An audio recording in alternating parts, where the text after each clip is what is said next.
Welcome back to Imperfect, the Heart-Centered Leadership Podcast. Today's podcast guest is so special. She was introduced to me by a very dear friend of mine that many of you know of, and he was on the podcast in season 1, and that is the ever so talented Tan Mavora. A lot of you know of him through his sketch notes. So I wanted to give a shout out to him for aligning me and introducing me. And let me tell you a little bit about my guest today. We are traveling across the globe to Hong Kong to meet Soundari Mukherjea. She is a marketing expert, and she has over 2.5 decades of business experience in finance, operations, banking, and entrepreneurship. She gives her insider view on the challenges that organizations and their teams face today, and that is the drive to her passion, which you will see so evidently today when we chat. She loves to work with leaders and teams, and she harnesses their power through their stories. And she uses their stories to elevate business context, to engage, inspire, and influence. And for her, this brings humanity to the workplace. So I think you can already see why I wanted her on Imperfect, the Heart-Centered Leadership Podcast. She is working in Hong Kong, and this has really added to her experience in education and given her a global edge. She is a beautiful person. She's creative. She's energetic. She's a community builder, and she loves collaboration. And her friends call her Sound, and I already feel like I'm her friend. So Sound, welcome to the show. Thank you so much, Dan, for such a wonderful introduction. And I'm looking forward to our conversation. It's a great catch-up. It's a great catch-up, and it's so aligned with the work that you're doing on the other side of the globe in Hong Kong and the message and work that I'm doing in Canada. So I'm just excited to have you here because I know it's late for you. So I appreciate you staying up for me. And I'm going to jump into my leadership questions if you're ready. I am.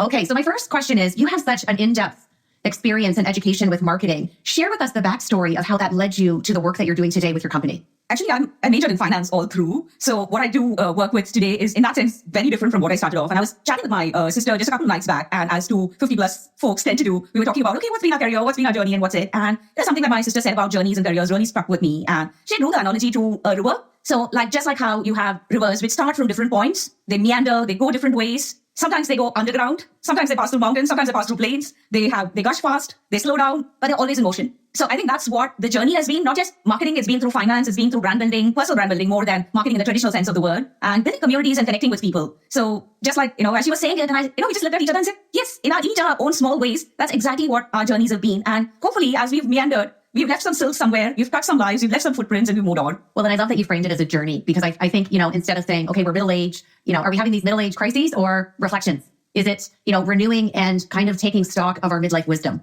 And I love how you said, we have our mountains, we have our valleys.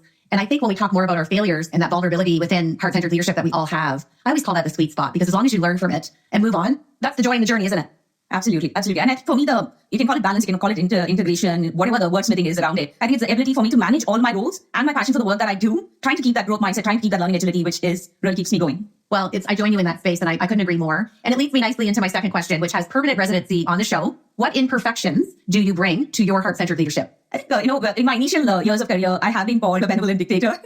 I've tried to work more on being the benevolent soul from then on once I heard that. And last year, did this course on positive intelligence. And some of the words, again, that seem to throw up are about hyperachiever, being rational, being restless. I thought a lot about it, and I do work with a lot of girls, helping them with their careers and also with startups. And I love the Japanese way of looking at it. And I think this is a wonderful word that they've left in the vocabulary, which is around wabi-sabi, which is how to find beauty in every aspect of the perfection that is there. And I do pottery, which I think lends some bit of creative leg to my otherwise working with teams and organizations. And earlier I used to think, it's all machine-made pottery and mass-created ceramics, which look really nice. And then I thought, handmade pottery cannot be looking like that. And then that's imperfect. But once you understand and embrace that sense of aesthetics, which is there, the fingerprints that you leave on your work, which gives its unique look, that has really helped me learn to embrace the imperfections in everything and let go of that perfectionist mindset. We are all imperfect. We are all work in progress, and it's fine. And I tell this to the girls, we always have a tendency to work on the weaknesses. But why don't we look at accelerating our strengths and going forward with that? So yes, imperfect me to add to your podcast title, but happily embracing that. And I think the only caveat I would leave with it is, as long as it doesn't hurt anybody, work on, just embrace yourself. That was so beautifully answered. And I was hoping you were going to pull in the metaphor of your hobby of pottery, because I'm probably not going to pronunciate this properly. So please correct me. But the pottery, there's an art, a Japanese art, is it kintsugi, where you repair something with gold.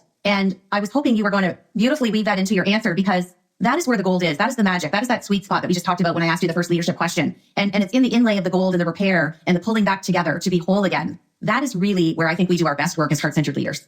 Like they say, the music is in between the notes. And I'm tone deaf, but I know that much. And I think it's really also lends itself to the work around cultural challenges. One of the works that I do with the organizations on, how do you look at, when you're looking at the diversity and inclusion issue, when you're looking at some of these complex issues, how do you bring in the element of vulnerability, sharing your stories, and in a way that your role modeling behavior, which is possibly a way to go forward, but also role modeling behavior, which accepts you for who you are. I love Annette Simmons, who has written this book, Story Factor, one of the original pioneers in that field, and I absolutely adore her work. And she talks about one of the times when she was facilitating a group of people at the Pentagon, mostly men, and there was a 2-star general in the room who was so full of himself, and at one point he leans towards a female lieutenant colonel and yells at her, "Why don't you just grow up?" And she just calmly leans forward and says, "I don't want to be disrespectful, sir, but could you be more specific?" And that just throws him out of gear. And probably this is one of those, the answers I wish I had said when I was faced with a similar situation kind of thing. But knowing that such things happen and sharing those are a great way to say, okay, that's another way to respond to aggression. We can be careful in anger, which is all legitimate responses, but we can also just set boundaries and limits and learn from some of this. Well, and what I love about that is we've all sat in meetings or conferences where we've wanted to say something and then we've allowed the imposter syndrome or the fear to creep in. And what a great example. Why not just allow yourself that vulnerability? Because sometimes I think the spoken word as humans in our verbal expression, at least in Canada, we use that cliche where our bark's worse than our bite. We can say things and the tone and our body language and all those other nonverbal cues that accompany it can come across the wrong way. So what a great example to, reapproach a response to something, especially if it's been given to you in an assertive or an aggressive way. I love what you said about the imposter syndrome. And I think if I come across maybe as a confident person normally with anybody else who knows me for a long time, but there's that mind voice that occasionally plays. And a few months back, I was called to be on a panel talking about trust and business storytelling. And the other folks in the panel were like very senior corporate folks, people who were like working with a large university, who had done years and decades of research. And when I was first asked, there was that one moment when I said, I'm not sure if I'm the right person. Do I need to check in? Maybe they've got somebody else. And I think just going in, and we had a lot of pre-panel discussions and meetings, how comfortable they made me feel and how easy it was to just jump into what you were trying to convey to the audience, put the audience first and talk, really made me realize about two things. One, how are we going to create those kind of environments for people to just bring their whole self there? And we use this word, we talk about whole selves to work and all that. But this was just what it was for me. How that space was created for me to feel comfortable, bring my best self, talk and be there. And I think that's the kind of space we need to create and have a lot of friends with whom we can chat, who will really hold your back for you and who will hold back for you. That really helps. And I don't want to steer it up and say it's for women, but it's for everybody. I was just hearing the Twitch founder talking about how he went through imposter syndrome. And, if he can, it's novel. Well, and thank you for sharing such a vulnerable moment, because I've been asked to speak at different conferences and panels, and I join you. I'm thinking, why are they picking me? And, we get the courage to ask that in such a way where people say, of course we want you. Look at your story and your experience. I record solo episodes now at the end of the month on the podcast, and it gives me great anxiety every month because I think, what else can I say? And then I think back to whatever we say or do is wrapped around who we are and how we've become who we are. So it's really fun because you have not been given the questions to this interview. And what we're talking about is going to flow nicely into my third leadership question for you. Share with us your heart and why you feel stories are so important, not only in our business life and who we are, whether we're entrepreneurs, executives, leaders, but also our personal life and how they intersect to really bring what you do so beautifully in your business. I read this on Twitter. So there's this lady, Cheryl Niesel, and I probably am messing up her name, but she talked about how are you releasing what is genuine in you so that the world can benefit from its embrace. And I think we go through these moments wondering, I need to share and what do I have to say and who's going to listen. And I thought it was a great reframe for saying, you're serving the world. I think this is something that gives us the courage to go on and say what we have to share. And to your thing about the recap at the end of the podcast, it benefits somebody. So just, pick up that courage to go and share it. And about the storytelling piece, it's not just about storytelling. Nobody wants to be a better storyteller unless you're going to be, J.K. Rowling or somebody else like that. In a leadership and a business context, you want to be effective. And stories are a great way to communicate, to use it as a tool to achieve better business results. You're a coach, Deb. So as facilitators and coaches, you're always saying, how do you read the temperature in the room? How are we changing it to really help others amplify their presence? And I'm remembering one particular incident. Was shared in the context of future work by this person, Raghu Krishnamurthy, who's ex-CHRO at GE. He talks about a person who was on the autistic spectrum, who was at the workplace. And the person was really struggling to pick up the cues on video calls when his organization started working from home. And 1 or 2 weeks, he was interrupting people when he shouldn't be interrupting. He was silent when he needed to speak. So he was missing all the cues. And that's when his manager really listened with her eyes. It doesn't matter if you're on Zoom or on Google Meet or whatever, you can still see the person, right? She called him up offline and she said, what's wrong? Help me understand. You don't seem to be where you should be. And is there something I can do to help you? And he was so grateful for the conversation. He told her that he was on the autism spectrum, though it's not very obvious. And he was struggling to pick up these cues. And his manager said, no problem, I'll figure out a solution. And over the next couple of meetings, she instituted a new protocol saying every time somebody wanted to interrupt, they had to hold up a pink slip. Or if somebody finished talking, they had to say, Roger, just like how we do in a walkie-talkie kind of thing. And people found it strange in the beginning, but she explained that once the colleagues are finding it difficult to follow, so how are we instituting some rules so that no person is left behind?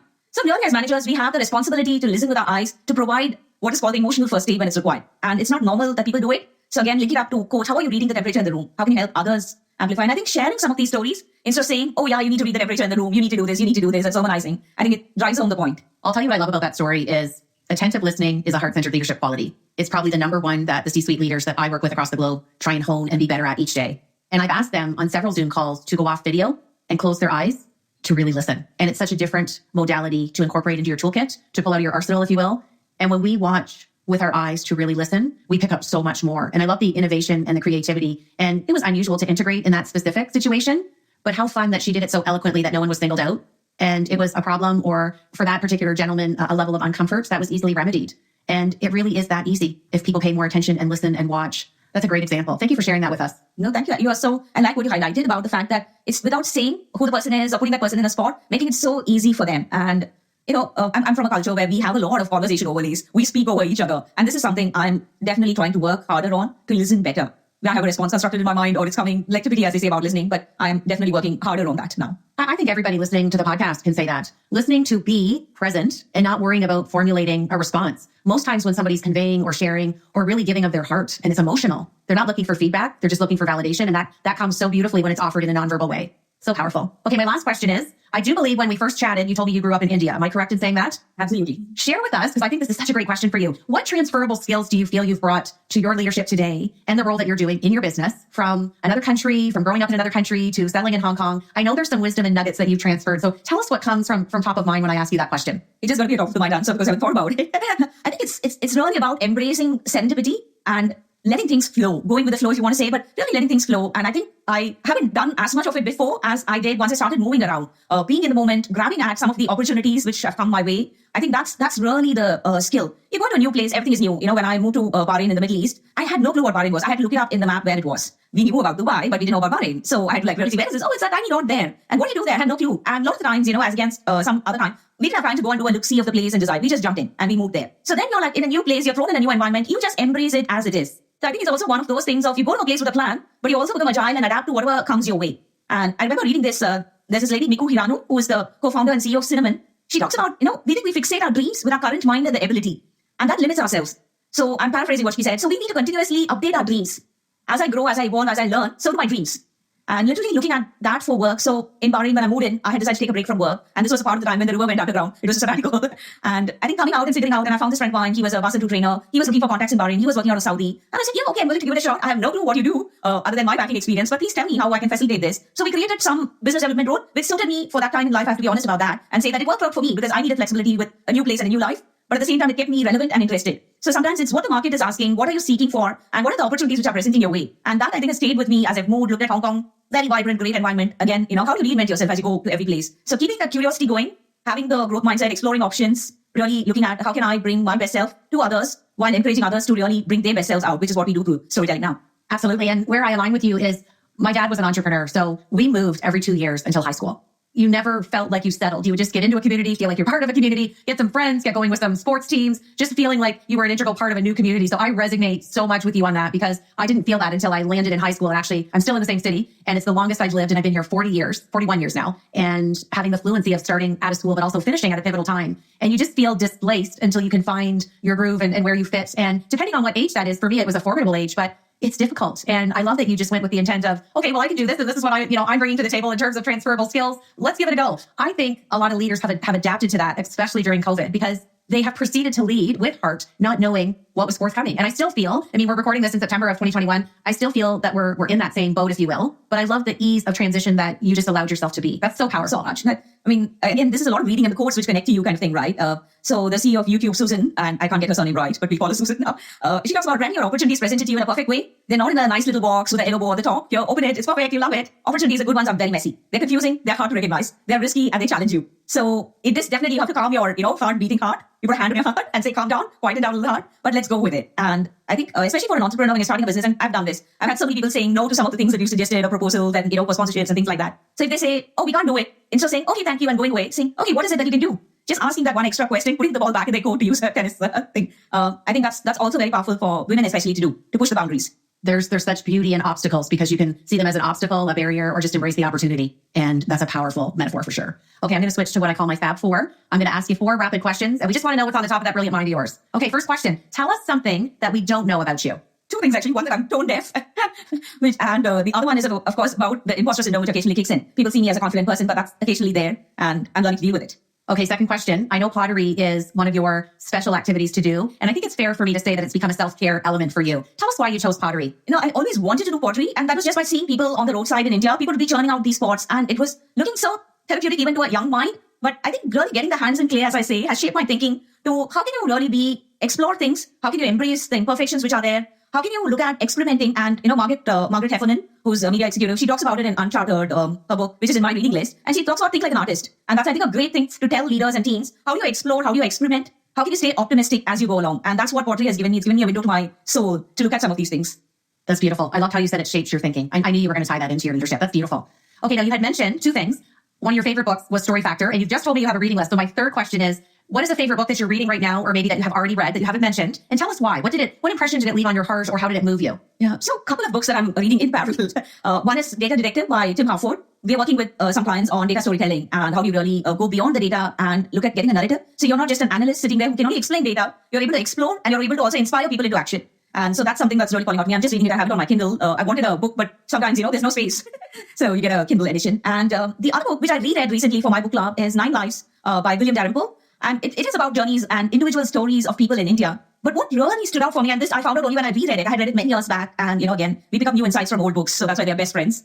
So there's a part there where there's a Harvard person by the name of Milman Parry, who used to be called the Darwin of, oral literature. He decides to go and explore. He catches a ship in the 1930s to go to Yugoslavia. And he decides to go and find out, all these great books, Homer's work in European literature, it must have been based on oral poems. So let me go and find out where is the oral history. And he goes and finds that it's actually with a lot of these old singers. He finds this peasant farmer, Avdo Medidovich, his name, and he's about 60, 65. And then he asks him, okay, how do you remember so much? The poet is able to quote 15,000, 16,000 lines of oral literature. And he says, how do you remember so much? Do you know to read and write? And he says, no, I don't. And that was such a revelation because we put so much importance to education as we know it. And I'm dug into the information overload that we are having. And how do you make your messaging memorable? You need to cut through all the noise of that information overload that's there. More the information, less of the memory seems to be the trick. So I think stories in that sense are a great way to make your message as a leader memorable, retellable, and impactful. Absolutely. And it's so interesting to me when you talk about the data book that you're reading. I've interviewed some powerful global leaders in the AI sector. And at the end of the day, we need data for everything. But you will never find a robot with a charming personality because your data is always going to come from people. So it's almost like a full circle moment for you, which is really beautiful. Okay, my last question, I want you to finish this sentence. Heart-centered leadership is?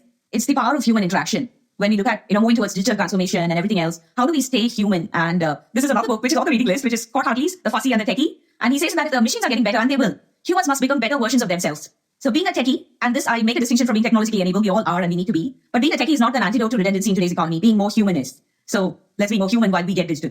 And what I love about that question is I've never had the same answer. That's the beauty of the Imperfect Heart-Centered Leadership podcast is we all have our own interpretation and definition, and I couldn't agree more. Well, thank you for staying up late in Hong Kong to talk to me today. It's been such a joy. Absolute pleasure, Deb. And I look forward to hearing your other podcasts as well, to learn more from the other leaders who are there. Like I said, answers are different. And I'm a very black and white person. What you see is what you get kind of thing. But I've learned and understood that there are different shades. Absolutely. And, I think the blessing of COVID is we are now a borderless global society where we all can connect and link arms and help each other. And like you said earlier in your interview, there's always more than one way to approach something. So thank you so much for joining me today and sharing your heart. Thank you, Deb.